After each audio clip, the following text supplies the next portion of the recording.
If you looked at the global economy back in, well, like the late 19th century, everyone knew exactly who the ultimate loser was going to be. Oh, absolutely. It was France. Right, it was France. I mean, Britain and Germany were these, unstoppable industrial We were titans. just dominating everything. Exactly. And France was this fading, stagnant aristocrat quietly retreating into the background. Yeah, just sort of slowly dying off.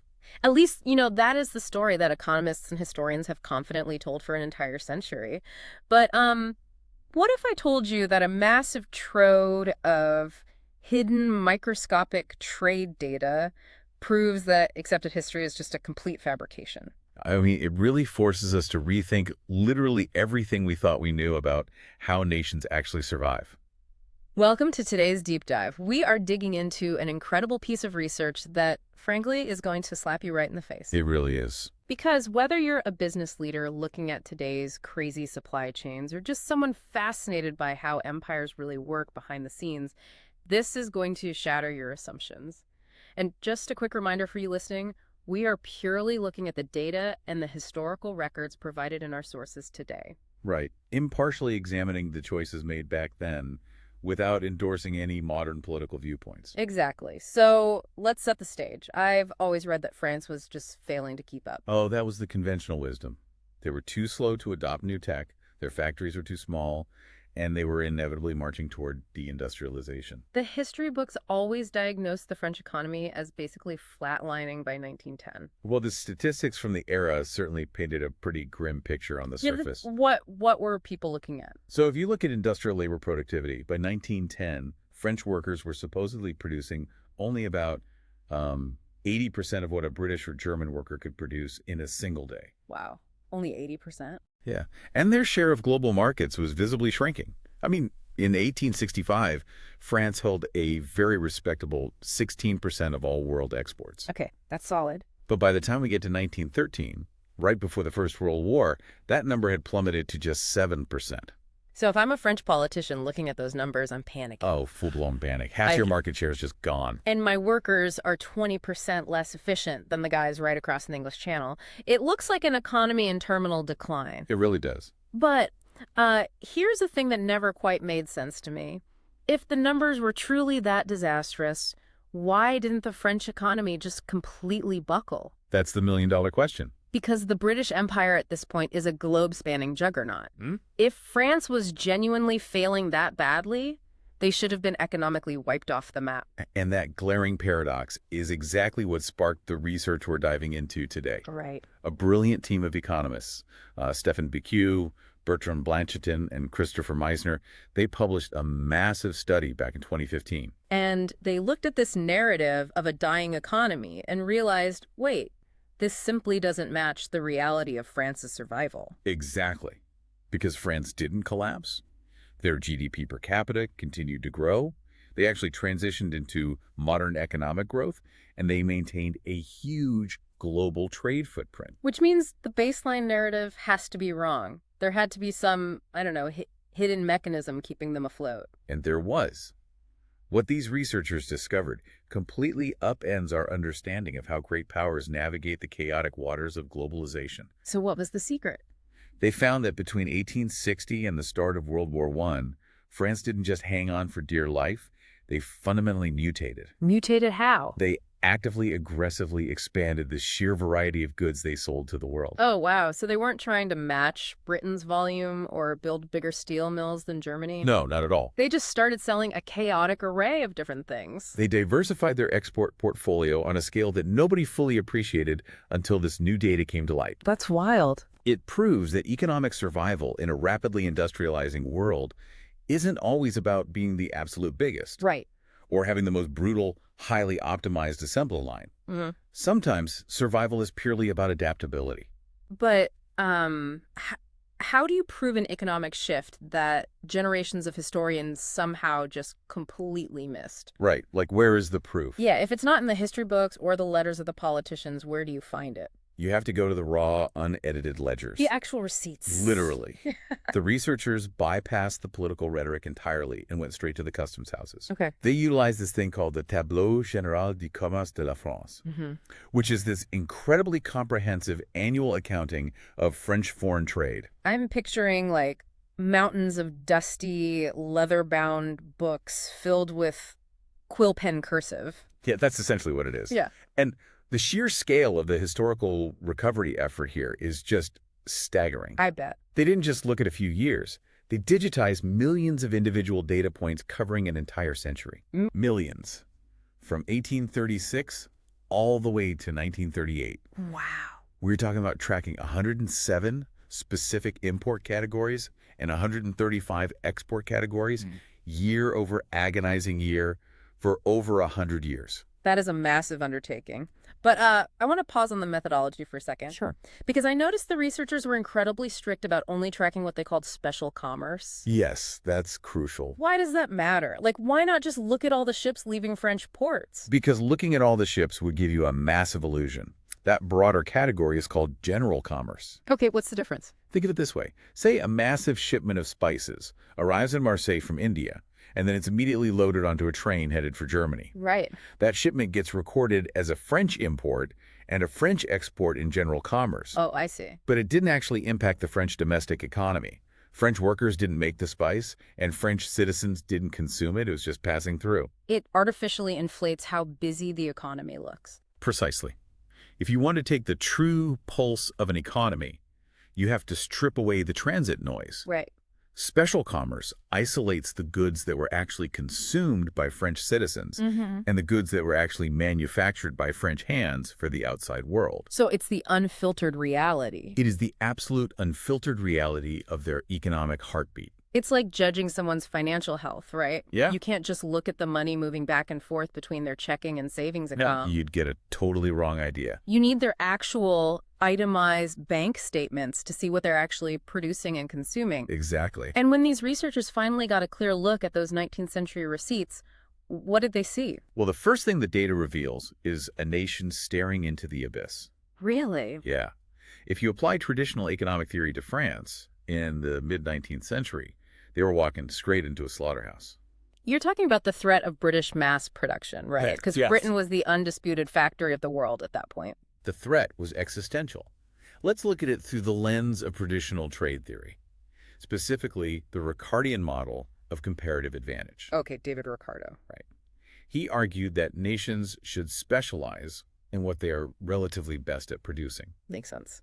But what happens when your neighbor is suddenly vastly better and cheaper at producing almost everything that matters? Which was Britain. I mean, they had the steam-powered looms, the spinning mules, the entire infrastructure of the early Industrial Revolution. Churning out highly standardized, hyper-cheap goods, especially cotton textiles. And standard economic theory dictates a very specific, painful outcome for the lesser competitor in this scenario, doesn't it? It does.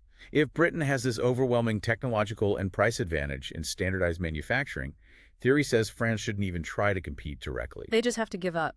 Essentially, yes.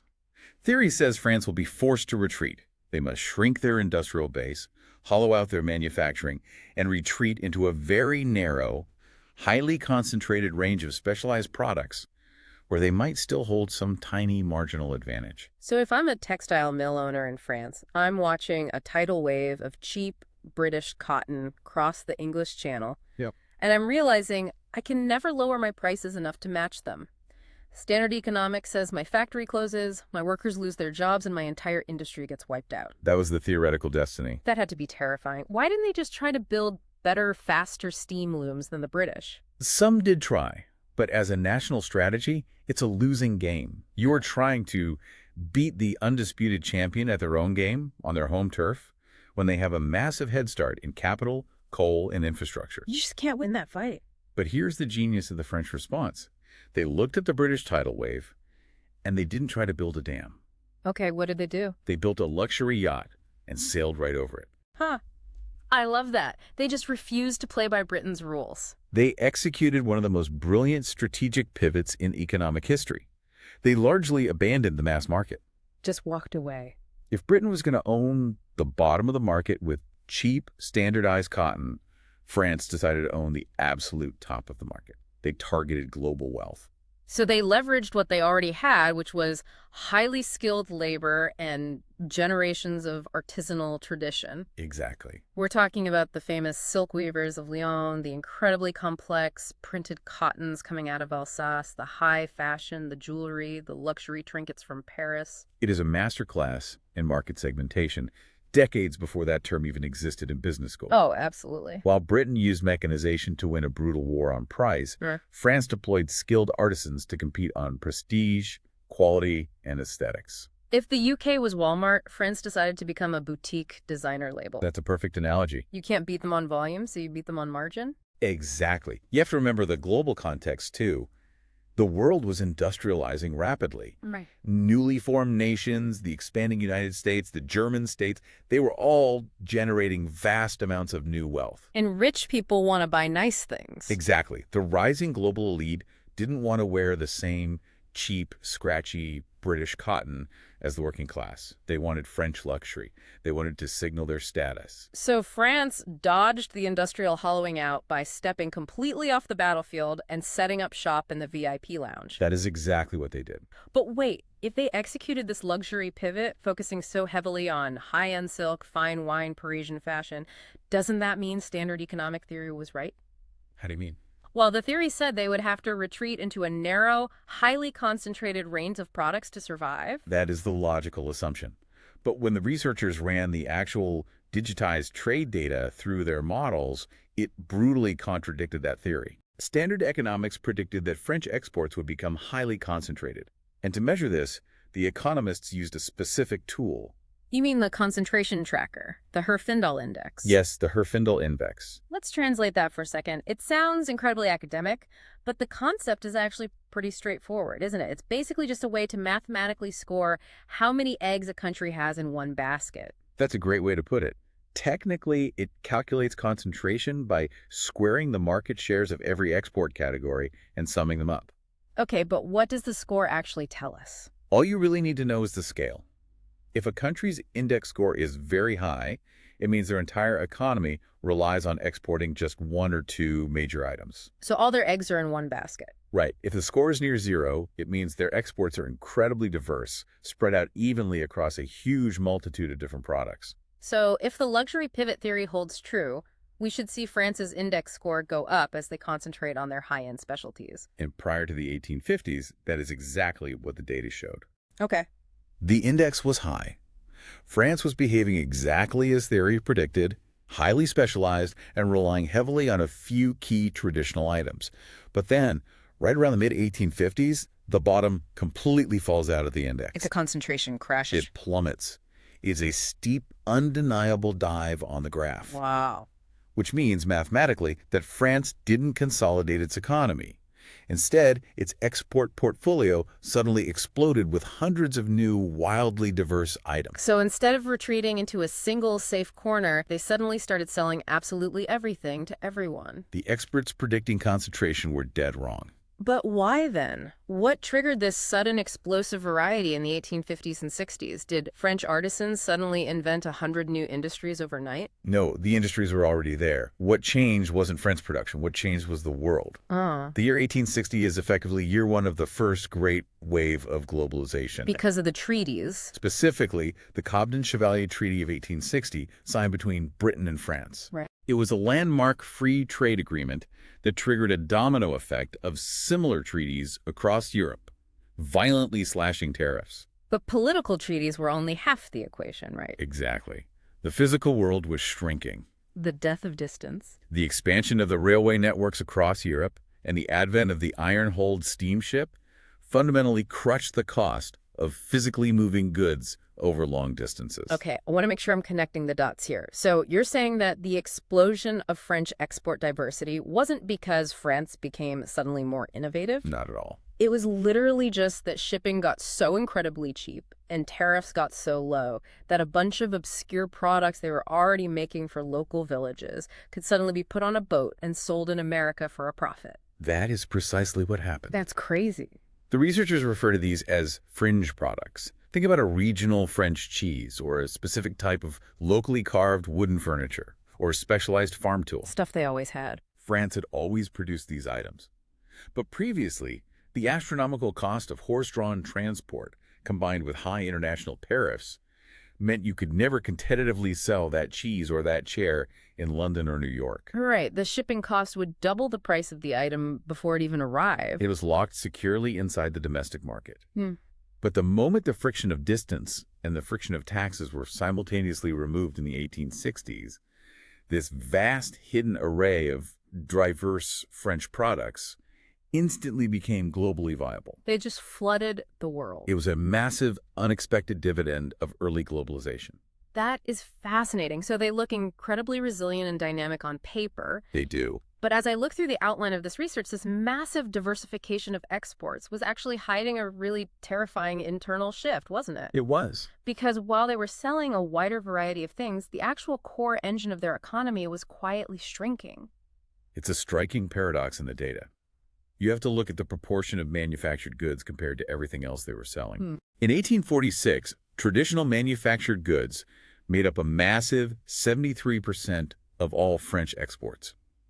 That was their absolute peak. So almost 3/4 of everything leaving the country was a manufactured item. But as the century rolls on, and as their total export diversity goes through the roof, that dominance begins to heavily bleed away. How far down did it go? By the time we reach 1913, manufactured goods have slipped to under 49% of their total exports. Wait, going from 73% to 49% is a massive drop. It's huge. To a politician of the era, that must have looked exactly like the deindustrialization they were all terrified of. It definitely did. If I'm selling more different types of agricultural goods or raw materials, but my core manufacturing base is shrinking by 1/3, isn't that a sign that the British really are winning? It certainly felt like failure to many at the time.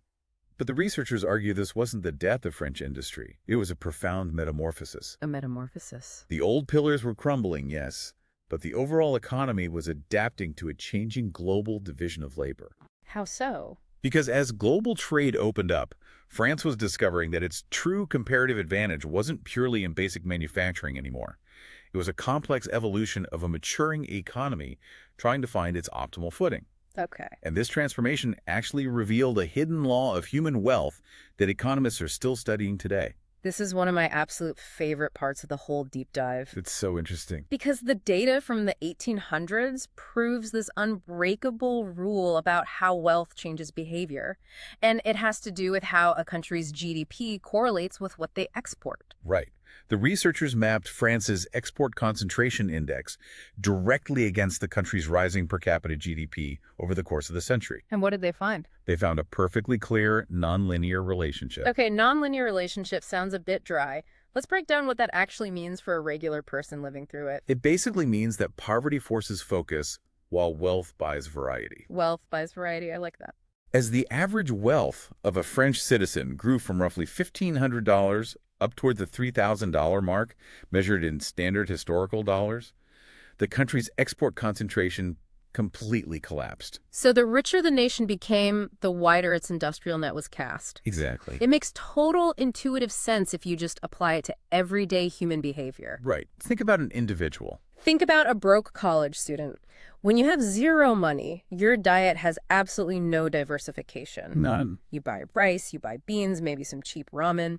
You concentrate all your capital into one or two essential low-risk items just to survive. You have to. But then you graduate, you get your first big paycheck, and what happens? You go to the grocery store and suddenly your cart is full of artisan cheeses, imported hot sauces, strange exotic fruits you've never even tried before. You diversify because your increased wealth has drastically lowered your risk aversion. Exactly. You have the financial cushion to experiment. And what this data shows is that entire nations behave the exact same way. They really do. When the French economy was poorer, they relied entirely on their core established exports. But as incomes doubled, their economic tentacles organically reached into entirely new, untested industries. And what's truly astonishing about this finding is not just the mechanics of it, but the timing. The timing. These three economists used 19th century ledgers to prove a modern economic theory half a century before anyone thought it was possible. Oh, you're talking about the famous U-shaped theory of development. Right. In 2003, two highly influential modern economists, Jean Ims and Romain Wozniak, published a landmark paper. Okay. They looked at the trajectory of modern developing nations and argued that economic development naturally follows a U-shaped curve. Walk us through the shape of that curve. What does the U represent? The vertical axis is concentration, and the horizontal axis is wealth. Got it. When a country is poor, it's at the top left of the U. It's highly concentrated in agriculture or single basic industry. Like the college student with ramen. Exactly. As it begins to grow and get richer, it slides down the curve, diversifying wildly into dozens of different manufacturing sectors. It makes everything. That's the bottom of the U. And then what causes it to go back up the other side? Eventually, the country becomes ultra-rich, highly advanced, and deeply integrated into global supply chains. Okay. At that point, it doesn't need to make basic goods anymore. It sheds the low-value industries and reconcentrates its economy into a few highly advanced, specialized sectors. Think high-tech manufacturing, pharmaceuticals, or global finance. The curve goes back up. But the crucial context here is that Ims and Waxier based their entire theory on post-World War II data. Yes. Everyone in modern academia assumed this wild diversification phase was a purely modern phenomenon, born of computers, shipping containers, and modern global supply chains. But the microdata from 1836 to 1938 traces the exact same curve. That's mind-blowing. France experienced that exact same early-stage diversification process 100 years earlier. It proves that the underlying mechanics of human economic growth, the way capital seeks out new avenues as risk tolerance expands, it doesn't care if you're using a coal-fired steam engine or a silicon microchip. The laws of economics transcend the technology of the era. Completely. It's incredible. History repeats itself flawlessly. But I want to shift the tone here for a second. Sure. Because while we've been talking about this brilliant pivot to luxury, the explosion of new products, and growing wealth, there was a very dark shadow creeping over France during this exact same period. You're referring to the Belle Epoque. Right. The beautiful era, the time of the Moulin Rouge, the Eiffel Tower being built, the height of Parisian cultural dominance from the 1870s up to World War I. It was a golden age, visually and cultural. Visually, yes. But financially, the data shows it was built on a chronic, unignorable bleed. It was a crisis that crept in entirely unseen by the general public. Really unseen. Because even as the sheer variety of their exports hit its absolute peak, the absolute dominance of their top traditional superstars began to severely crack. So they were making more types of things, but losing their grip on the things that actually made them rich in the first place. Exactly. The researchers analyzed the coverage ratios, which is essentially a comparison of the total value of exports against the total value of imports. Okay. And the trend line is brutal. From the late 1870s onward, France became trapped in an inescapable quagmire. Imports stubbornly began to outpace exports year after year. The safety net was tearing right out from under them. I mean, look at the numbers for their top 4 exports. They're shocking. Earlier in the century, the top 4 items alone, things like silk, wine, and basic textiles, made up nearly half of all French trade. A massive 47%. Almost half the economy. But by 1913, those top 4 only accounted for 16% of their global sales. The trade deficit became a chronic national disease. They were selling a wider variety of things, yes, but their absolute dominance in their core historic moneymakers was slipping away at an alarming rate. This is where I have to ask a skeptical question. Go for it. If a business is selling 50 new types of products, but their overall revenue is dropping and their profit margins are shrinking, we'd say that business is failing. Absolutely. We'd say they're just throwing spaghetti at the wall in a desperate panic to see what sticks, rather than actually innovating. Was France just throwing economic spaghetti? To accurately answer that, the researchers knew they couldn't just look at the gross export numbers.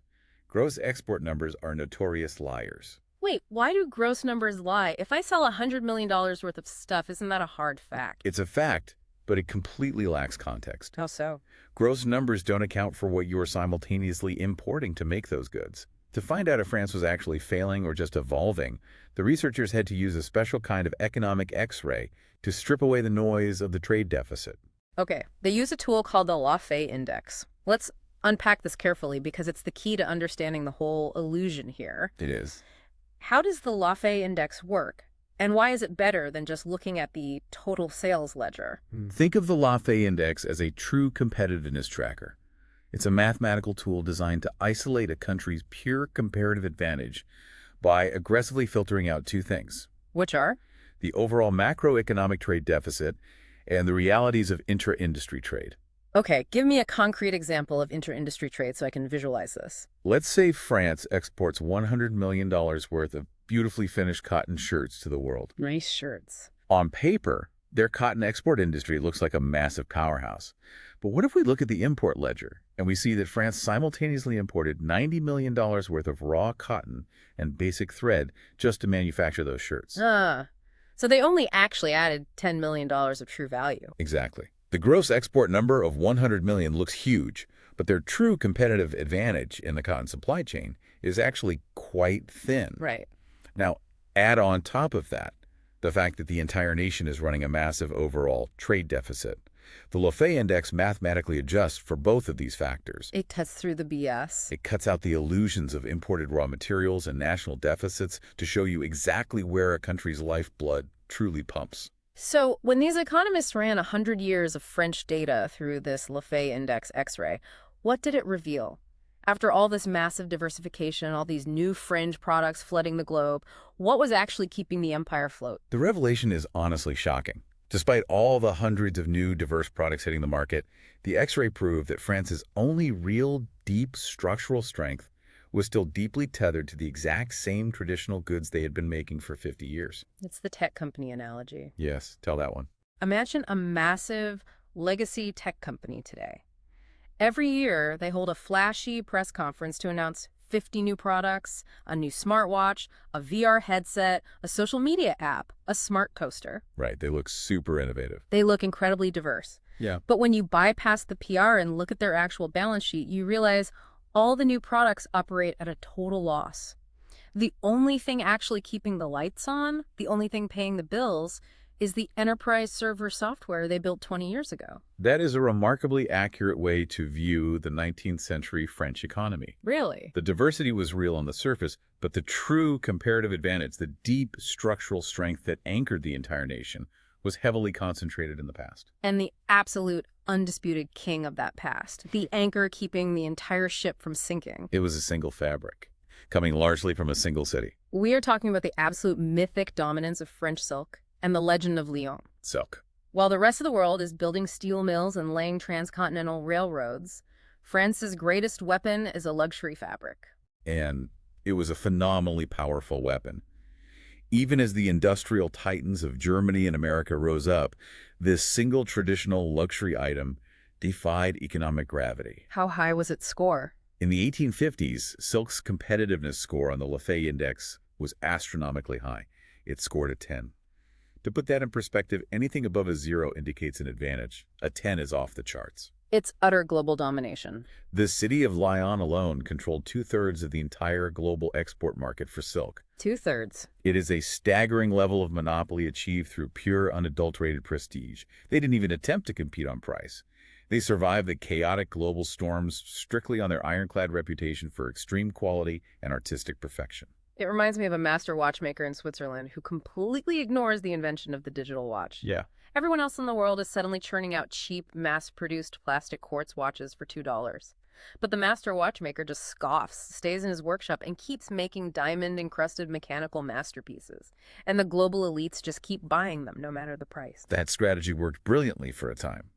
But surviving on the prestige of a 50-year-old luxury product made French politicians deeply, deeply nervous. And rightfully so. Because while Lyon was making silk, the world around them was changing at a terrifying speed.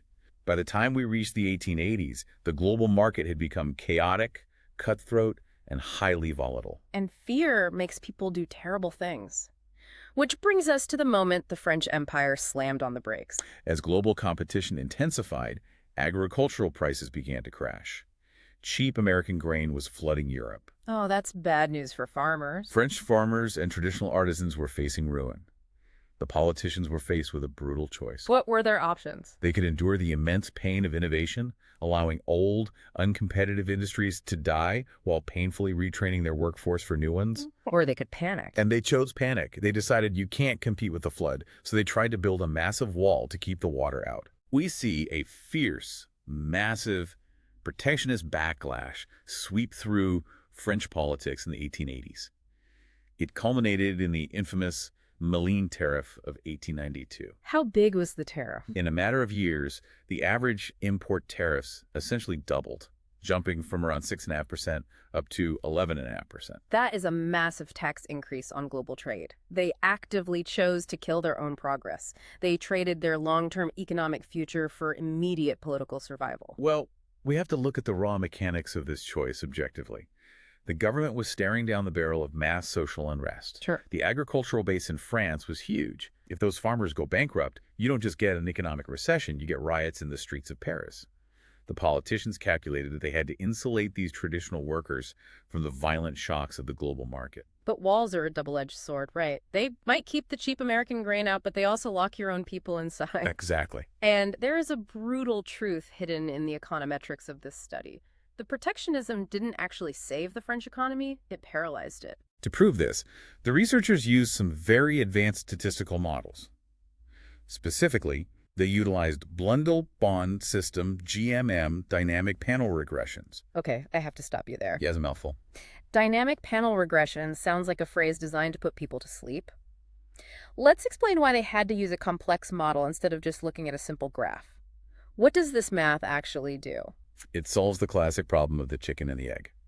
It isolates causality. Okay. If you just look at a simple graph, you might see that tariffs went up at the same time the economy stagnated. But you don't know which caused which. You're right. Did the government raise tariffs because the economy was stagnating? Or did the economy stagnate because the government raised tariffs? Exactly. The GMM model mathematically untangles those variables to prove the absolute direction of the cause and effect. And what did the model prove? Who was the chicken and who was the egg? The math is unforgiving. It proved a highly significant mathematical link showing that the rise in tariffs actively caused the economy to freeze up. The very walls meant to protect the country actively forced the economy to concentrate backward into dying industries. So by putting a giant protective bubble around the country, the government artificially inflated the profitability of old mainstays like basic cotton, leather, and silk. Yes. If you are an investor or a young worker deciding what trade to learn, and the government guarantees that the old traditional industries will be shielded from competition and guaranteed a profit, where do you put your money and time? You stay put. You don't take a risk on a new invention. So by trying to protect the jobs of today, the government effectively outlawed the jobs of tomorrow. They incentivized everyone to stop innovating. They locked France into its own past. And the tragedy is that while France was hiding behind its tariff wall, comfortable and protected, the rest of the world was busy inventing the future. This is the era of the Second Industrial Revolution. It was a massive wave of technological leaps, and France effectively watched it from the sidelines. It is one of the most spectacular missed opportunities in economic history. Because Germany and the United States weren't building tariff walls to protect silk weavers.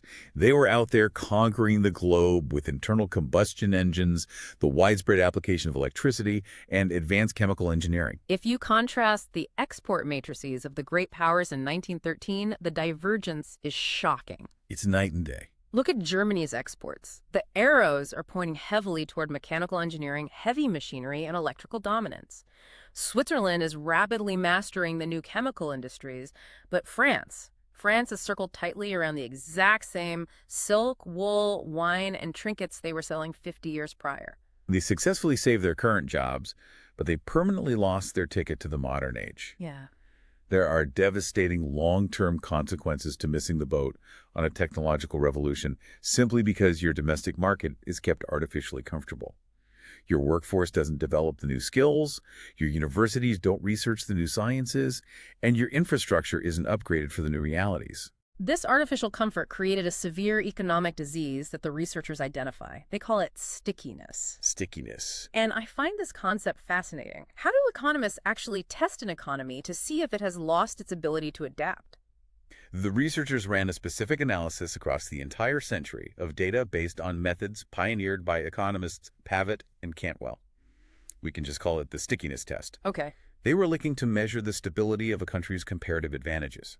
In a healthy, dynamic economy, your advantages should mutate over time as you invent new things and abandon obsolete ones. So they are looking for the ability to self-iterate, to evolve. Right. And what did the test reveal about France during the high tariff era? It revealed that during the era of protectionism, The French economy lost almost all ability to mutate. Zero evolution. The text perfectly mapped 5 distinct life cycles of the French economy over the century.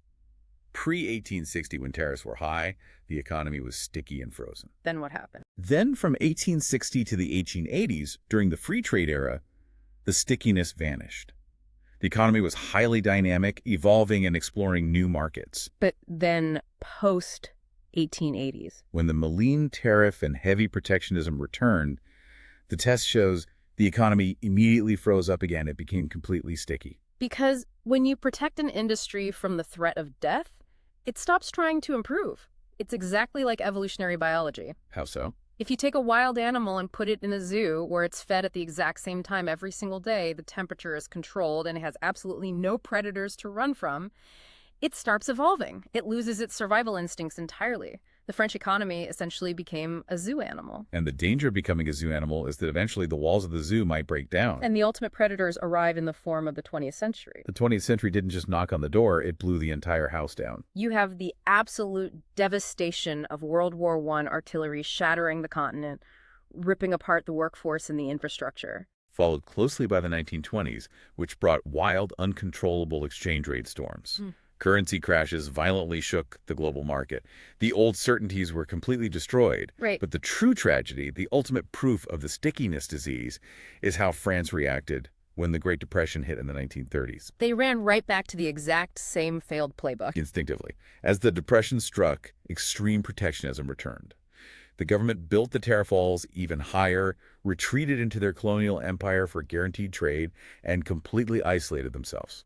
And when the researchers applied their stickiness test to the 1930s data, the economy completely froze up again. Just like the 1880s, history repeated itself flawlessly. Dead silence returned to their industrial evolution. It highlights the profound tragedy of cyclical history. In times of immense, terrifying crisis, nations instinctively retreat to what they know. They seek the comfort of the past, even if the math clearly shows that what they know is entirely obsolete. Which forces us to ask a really dark, uncomfortable question about the people in charge. Was this an accident of incompetence, or was it a deliberate choice? What if failing to capture the future was exactly what the government wanted? That is perhaps the most chilling takeaway from the historical analysis. This wasn't industrial incompetence. It wasn't that the French were somehow uniquely incapable of building a chemical plant or a generator. No. It was a cold, calculated political transaction. The government deliberately bought short-term social peace by sacrificing long-term economic supremacy. Safety has a massive hidden price tag. They looked at the social unrest caused by rapid industrial shifts, factories closing, populations migrating to cities, old ways of life dying out, and they chose the ballot box. They protected the farmers and the artisans because those were the voters they needed today. The political economy of the era was incredibly precarious. To maintain power and prevent riots in the streets, the politicians balanced the scales. They kept voters happy and secure in the immediate term, but the cost of that security was the slow, agonizing decay of an empire. They willingly missed the cutting-edge manufacturing of tomorrow to keep the peace today. I try to put myself in their shoes for a second. It's easy for us to judge them with 100 years of hindsight. But if you are a leader, and modernizing your economy means millions of your citizens will lose their traditional livelihoods, their farms, their workshops, and they are threatening to riot in the streets, wouldn't you be tempted to build a tariff wall too? It's a terrifying choice to make. You have to actively choose to inflict pain on your own people for a future benefit they can't even see yet. It is the ultimate dilemma of governance versus growth. Do you prioritize the stability of the present or the potential of the future? France chose stability. Which brings us right to the mirror, staring back at us today. Because as I read through the end of this research, the parallels to our modern world are, frankly, terrifying. Are we just looking at a 100-year-old ghost? The mechanical similarities are undeniable. France started the 19th century with arrogance. They tentatively embraced global trade. They found immense wealth in it, but then they panicked at the sheer force and chaos of the competition. Right. They retreated behind walls and locked themselves into a slow, comfortable decline. Look out your window right now. High tariffs are back in fashion globally. Supply chain decoupling is the new buzzword in every political speech.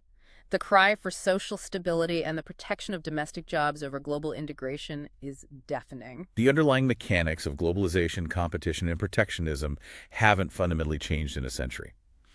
The economic levers are exactly the same. Only the names of the countries and the types of technology have swapped. It's eerie. The 1890s Meissner tariff, which locked France out of the Second Industrial Revolution, looks remarkably like today's global scramble to erect trade barriers, subsidize legacy industries, and protect domestic markets from international competition. It's a profound warning buried in the ledgers.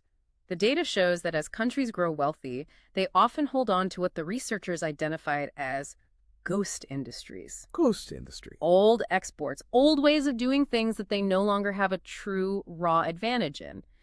But because of nostalgia or fear of job losses or political pressure, they refuse to let them die. They subsidize them. They protect them and they artificially inflate how diverse and strong their economy looks.